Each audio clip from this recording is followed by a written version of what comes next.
Welcome, my friends, to the class of BUSI 1307, Personal Finance. My name is Randy Saleh. I am Assistant Professor of Business here at Tarrant County College, and I'll be your instructor for this semester. This is an orientation video, so we can get out underway some of the basics. We're going to go over and outline what the class is like, syllabus. We can get this done so when we meet on class our first day, we can get right into personal finance. I'm excited. I think this is the most important class you could ever take during your college career. I know we've had courses like math, government, history, and English and other things that you've had a lot of throughout your probably secondary career in elementary, junior high, high school, and maybe you've taken some college classes already. The reason I think this is the most important class you take because it's all about you, and it's all about your money and your finances from now to the end of your life. And I hope to impart some good wisdom to you where you can start doing some good things in the realm of personal finance. I like to start any class with the why and the what and the how we're going to do this. The why. Why are we taking this class? Well, it's transferable course to all colleges and universities. Boom. How about that? What's also great is this is now, personal finance is a part of the AA in business to the BBA in business field of study. So this course will transfer to all major university business degrees.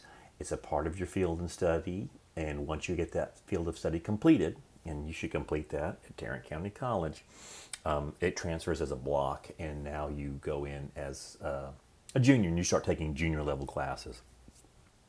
I think that's great. I worked real hard to get that done, and at the State Texas Higher Education Coordinating Board on the field of study in business, and so I'm excited for that. So this is a great course, fully transferable. Wait a second, I'm not a business major. Great. It's transferable to all other degrees as electives. And so if you're social work, nursing, engineering, whatever your field may be, you don't have to be in business. And most students are not a business major. So that's what's the great part about this. This is a great why you should take the course. It's going to go with you, and you're going to learn some stuff that you just will not ever learn anywhere else in any other type of class. So that's great stuff. Why, the why, the why. Surviving in chaos. Most of us have grown up, even for those of us not born in this millennia, the last 25, 30 years, again, depending on when you're taking this course, has almost been like a very strange movie we've all been a part of, between 9/11, between the pandemics that have happened, the wars, the recession. It's been chaotic. And it wasn't always this chaotic growing up in pre-2000s. Life was pretty much very stable. And Michael Crichton, who's my favorite author, you've probably heard the Jurassic Park franchise of books and movies. He wrote those books, and he also wrote the first two screenplays of the Jurassic series, and he wrote a lot of other great books. He came out with a theory called chaos theory. Actually, he's a Russian mathematician, but Crichton really put that into use because he was also an actual MD doctor. Systems that we think should be stable: economics, education, healthcare. I mean, it shouldn't have terrible amounts of change in some of these ideas. At least it wasn't, and now there's tremendous chaos of change. What happens is some sort of unpredictable variable, a random disruptive technology has come in and has reshaped the landscape almost in every field that we look at. So we've got to survive in that, my friends. We've got to be able to survive, which is difficult in a very chaotic world, and our finances will play a huge part of that. 70% of Americans, you're going to see this throughout the class as we partake this semester, have no clue about their finances. Now, you just take a second and digest that number. That is a huge number.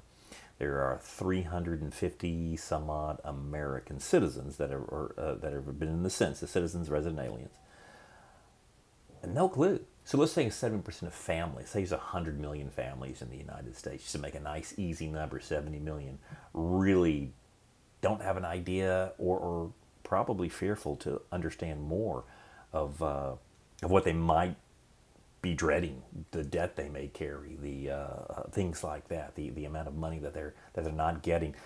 Yeah, that's a real good reason we should take this course, my friends. The why and the changing the status quo. Do we want to be a part of that 70%? Do we want to do better? You know, we've got to change the quo. In Michael Crichton's chaos theory, basically, something always, these are concentric circles. So the way our economy grows in the United States is through the growth of our gross domestic product, which grows about 3% per year if we're in a good stage. So a new technology comes on, and here's that new technology. Where do you want to be? Do you want to play it safe and be back here? Well, that can lead to extinction. Do we want to push the envelope and go over the edge? Well, that leads to extinction as well. We've got to embrace whatever is happening, certainly in the world of our finances, and start changing the status quo. We can't be back here. We've got to push it to the edge. If we leave all our money in the bank account, it will do absolutely nothing. In fact, it'll do worse than nothing.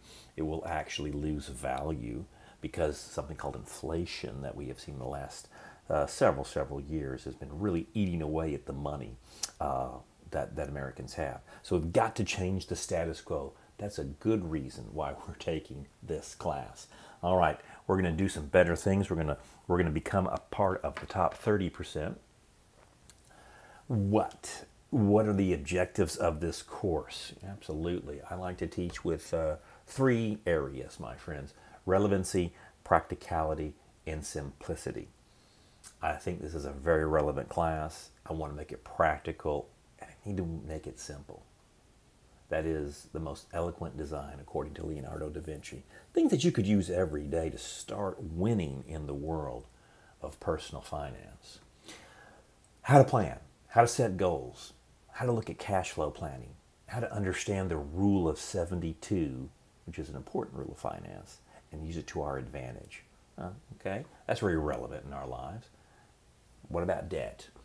Most of those 70% of American families are living in a S-E-A of debt. Yeah, we've got to be able to learn how to pay off debt so we're not getting it dragging us down all the time. And student loans are a big decision that we're all going to have to make in the next few years. Well, we pay off our money, we look at things that we're doing, and what about investing money? That would be pretty big too. How we can grow our money. That's what we're going to look at in this course. And of course, we need insurance, retirement and estate planning. Well, you know, I'm only 20 years old. Why do I need to start looking at that right now? Because now is a great time to start building a retirement plan. So when you look at that time, you're going to be in great shape. You know, we want to get your accounts to $1 or $2 million, and we're going to show you the steps of how to do that. Also, in estate planning, you may have parents right now, depending on where you are in life, or grandparents that are coming into a phase of their life where they are needing to look at their estates. I've been through it with my parents, my wife's parents, my grandparents, and so I hope I can wrap that course up with you with a few things you can do to preserve the wealth that you create for yourself and your family. So now we look at the how. We have the why, we have the what. How will this class go? Well, as we look and where we are, my friends, we're still in a pandemic world.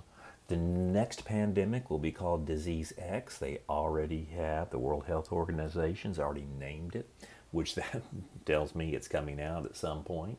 Hey, we're still living in chaos, as we've said, very high inflation. I think we need very flexible schedules to work and to do our education.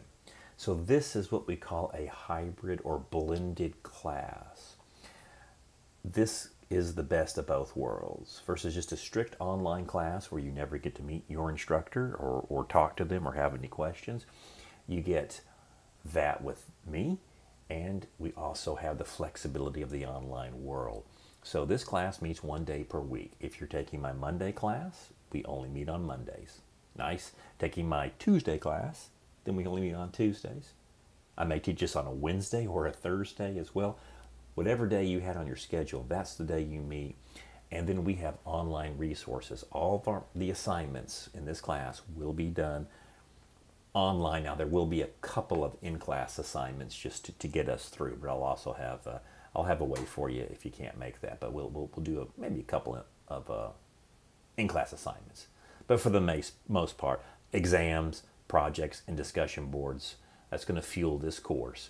You'll have a course organizer. It's already ready to go, and you follow that. So come in for a good lecture. We'll go through the course. I'll go through the lesson at hand, and then we'll have assignments that we work on in the online. That's much better than coming 2 or 3 days a week, and it gives you a lot of flexibility with your schedule. I think you're going to like that. Now, the time we do come, I think is very important. So, a couple of the, details that you would have in any course. We do have a attendance policy. And so, if we miss 4 or 5 classes, you may be dropped for non-attendance, or at least something would populate in my attendance chart that says the student could be dropped. Well, if you miss 4 or 5 times, you're literally missing a full month. So if you are going to be out an extended period of time for different reasons, let me know, find me, email me, maybe talk to me before or after class, so we can figure out something for you. Okay, we can work around that. But if you're just not wanting to come, you're going to miss a lot. You're going to miss a lot of great stuff in here. Now, I do not drop a student. I want to make that clear. I don't drop students for non-attendance. If I'm my own student in my class and I don't show up, don't think I am going to drop you. Many students say, hey, he's going to drop me, so I'm cool. I don't do that. That's your money. It's your financial aid. It's your scholarship. It's your grant, whatever that is. That is your responsibility. So just letting us know, I do not drop a student. You need to drop yourself if you don't want to take the class anymore. And I hope it does not come to that, my friends. I really don't. We're going to be in class a little bit of the time. We're going to get the information, let it sink in. Have other resources for you online. Spend some time outside of class. Again, I have students that sometimes will study for a government class in my class because they have a test. And I'm saying, what are you doing? Oh, I have a government test. What's that going to do for you? That's not going to do anything for you or your career. This is a life-changing class. So, that makes me very upset when students want to do something different than to learn this great information. So be prepared to read through the text and do the projects and get that going on there. Phones. Yes. Calls, texts, scrolling. There's plenty of time before class or after class. If you need an emergency, step outside to take that call. I'll just be real honest. If the best a student can do is scroll on their phone the entire class, I will ask you to leave. Okay? I'll just say, you don't need to show up anymore. Figure out a way to get the class done. The reason it's extraordinarily disruptive for me to give you a lecture when everyone's just scrolling. And if everyone is scrolling, don't be surprised when I just say, you know what, we're going to end the class today and we'll take it up another day to see if we can come back. If not, we'll figure out a way to get this class done online. Business is about money, and time is money. I don't want to waste your time, and I certainly don't want you wasting my time. We could be doing something better if all we can do is scroll. That's what I've been seeing, and so let's not, I'm going to get you in here. I will not keep you an hour and 20 minutes. We'll probably be in here an hour. we'll get the great stuff done and set you on your way to your next assignment. There we go on that. Hey, children on campus, that's if you have a younger brother or sister, or if you have a son or daughter or cousin or nephew or niece. Don't bring them on campus if there's a holiday in the school or you don't know what to do. If suddenly you're in charge of their care for the day, because and let them sit outside and just do their homework or play with their iPad. That's a Class C misdemeanor, and I have seen it done many times. Usually it's done, I see it a lot more at night because I also teach on the night there. So, you know what, if you got to be in care of a child, we can figure out something else for you. But don't bring them on campus or let them in the library. And I'm talking about, 8 to 13-year-olds, unless they're in a class here. We don't want you to get any. We don't want you to have a misdemeanor. We want a criminal record for you. That's not what we want. Certainly don't want you to have a criminal record on the campus carry. That is a very delicate and interesting laws that have been passed. If you believe it's your right to carry a firearm, then you definitely want to talk to our police and say, and what are all the parameters? Real quickly, we've had at least 2 employees that I know that have not only been fired, but they were also charged with a felony offense because they carried their gun improperly. They put it in their desk while they went to the restroom, and somebody saw them do that. They did not like that. The employee actually carried a gun, and they called the police and said, "Is this legal to do?" They said, "Nope." The person came back from the restroom, and 4 officers were there. They were handcuffed. They had to go to court. They lost their job, and I don't know how you get another job after that, because probably cost the person 10 grand in legal fees. Felony offense means you'll never carry a gun again. All sorts of bad stuff just because they thought they were doing something right and they didn't do it the correct way. That's why if you believe it's your right, you definitely want to look at all the legislation for Tarrant County College regulations. We also have a child center on campus, which means it cannot be within, I believe, 100 yards of the child care center, and that's just by walking by. Hey, your choice, but I would hate for anyone's career to be really messed up. And again, the 2 people who do get fired, their career's really messed up. There you go on campus carry. On Title IX reporting, Tarrant County College wants to protect and always create a safe learning environment. So if a student has any problems that they feel they'd like to report, if something makes them feel uncomfortable, and you tell that to any employee on Tarrant County College, we do take action. We will have a care team report. A care team will contact you and help you in that situation, whether it's from food scarcity to living arrangement scarcity. You need some help, whether you feel uncomfortable that someone has said or done something to you. Title IX, we are protecting our students.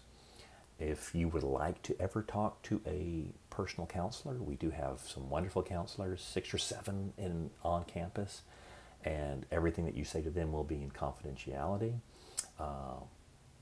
and they will get you to the right resources that you would ever need. And I'm happy to walk you over to the counseling department. If you would like me to and make an appointment, they are located in the Student Union building. Course grades, here we go. All right, getting all this done so we can start lecturing and getting into this course the first day.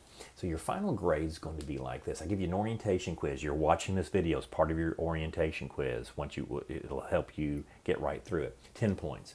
We're going to do a LinkedIn profile. Again, we're getting ready to work, my friends. 40 points. We have 3 unit exams, so they're 100 points apiece. There's 300 points. We have discussion board topics, all on personal finance, and I learn a lot from you. We learn a lot from each other. There's 50 points there. I like to utilize LinkedIn digital badging, again, trying to prepare you and your resume, and they have some great learning digital badges on personal finance. So we'll do 4 of those throughout the semester, and 200 points. We have some in quotation, in-class assignments. So we can work those in class, or I can also have you, then you'll submit those online. We'll go over that of exactly how to do it. And there are 100 points right there. 700 total points for the semester. Late work, will I accept it? Since we are doing projects, well, my friends, procrastination is never going to help you in college, and it's certainly not going to help you in your career. Well, that being said, I will accept late work on the larger projects. All right, so discussion boards are things that if you miss it, just go to the next one. But the projects, the exams, I do have a late penalty, and it will tell you right on the assignment right in there. So I give you plenty of time to get things done on your exams. You have a 2-day window to get those done. You get two attempts. So if you want to procrastinate and not wait till the last minute, that's where all the mistakes come in. But it's usually between 10, 30, 50% off of those projects. So let's just get it done. That's the easiest way to be. Final grade, it's a point system. Again, all this is online, and I'll give you a booklet that has all this information in it as well. Just so we know. A, B, C, let's not get anything less than that. To get less than a C, and I've had a lot of students do it, you're just not doing anything. And then they try to wait till the very last week. But a D passes you and gets you out of the course into another one. Unfortunately, the F doesn't, and that would mean you just completely unplugged and never did anything. The assignments are not that difficult, so they're all practical and relevant and simple to do. There we go. Yes, you do need good computer access. I do believe one thing you should splurge on, even in the world of personal finance, is great technology. It's going to do you wonders throughout your college career and, of course, your career itself. So always look online. If you miss a class, don't email me and say, hey, man, what did I miss? It's all there. It's all on our Canvas page. I treat this much like the class I do online. Always invest in a good flash drive to back up your work. I would get even a SanDisk terabyte, which is about $100, and in free class you have every assignment. You know, you're protecting your digital content, and that's very important in this world. Textbook, it's already there for you. I'm going to show you how you get that. You can always purchase a hard copy online, but this was part of your tuition, and we'll go over that when we're in class, but I can show you how to get to it right now. And hey, there's the great group The Who. I'm looking forward to getting to know you this semester. So when we come to our Canvas site, this is the home page. This is where your video is located. Hopefully you've had a chance to get this before the class started, but if you didn't, you're fine. If we met in class already, just go through this and you're going to be good. A little bit of what the class is. You can also get some of your lectures and syllabus. As you see, this says fall 2024. It could be spring 2025, 2027. It's just an orientation video that I do every couple of years just to get us through. So no matter what semester we're in, everything is pretty much in the same. The syllabus is very important. This is basically what those first PowerPoint slides were. The learning objectives, your expectation, the grades, my policy on late work, the organization, attendance in class. There's why I said please don't assume that we will drop you if you don't show up. That's not what that's your responsibility. Hopefully we don't even have to worry about that. How to communicate in the class, and of course we have a course summary right in here as well. I also have a course organizer that you get on the first day of class. Go ahead, we have announcements in here, so always check online, especially if you miss a class. You can always keep up online. There's our modules, very important. There's our orientation quiz. We'll always default to the welcome page. This is our first module, planning personal finances. So I give you lots of stuff in here. You're welcome, your notes. I also have some videos that I do screen recordings on, like you're watching now. So again, if you if you ever missed a class, you can at least sometimes these are a little more intense too. So if we do a good lecture online, you may want to go back and watch some of this to get a little more in depth. Or if I've gone too fast, you always can watch that again. Other than the modules, and again, they will stay up inside all of the modules. Let's see, let's go here.